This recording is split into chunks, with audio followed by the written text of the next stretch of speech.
Hello बच्चों, चलिए प्रश्न पढ़ते हैं। ZnS है एक, जिंक सल्फाइड है एक।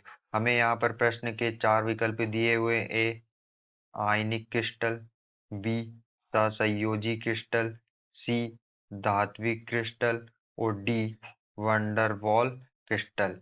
चलिए अब हम प्रश्न की मुख्य अवधारणा देख लेते हैं। तो यहाँ पर हमारे प्रश्न की मुख्य अवधारणा क्या होगी? जो हमारा ZnS है जिंक सल्फाइड, वो जिंक और सल्फर के योग से बनता है। जिंक और सल्फर के योग से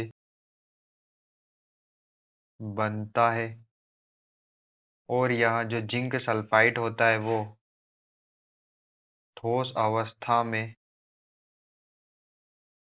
विद्युत रोधी होता है। ठोस अवस्था में विद्युत रोधी, परंतु गलित अवस्था में गलित अवस्था और जली विलयन में जली गलित अवस्था और जली विलयन में विद्युत का चालक होता है। विद्युत चालक होता है जिंक सल्फाइड। और जिंक सल्फाइड का गलनांक उच्च होता है। जिंक सल्फाइड का जो गलनांक है वो उच्च होता है।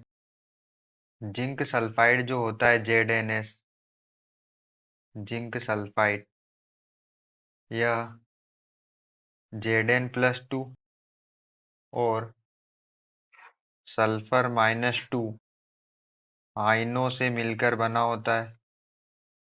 आयनों से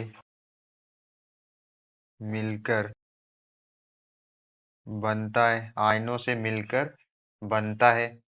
तो जो जो यौगिक आयनों से मिलकर बनता है वह आयनिक क्रिस्टल, उसमें आयनिक क्रिस्टल होता है। आयनिक क्रिस्टल होता है क्योंकि आयनिक क्रिस्टल आयनों से बनता है। आयनों से आयनिक क्रिस्टल जो होते हैं वो आयनों से बनते हैं।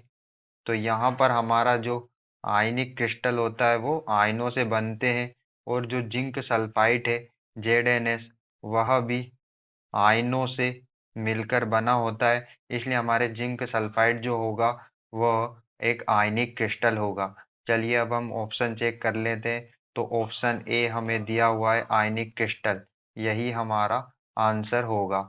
आशा करते हैं आपको समझ में आया होगा। धन्यवाद।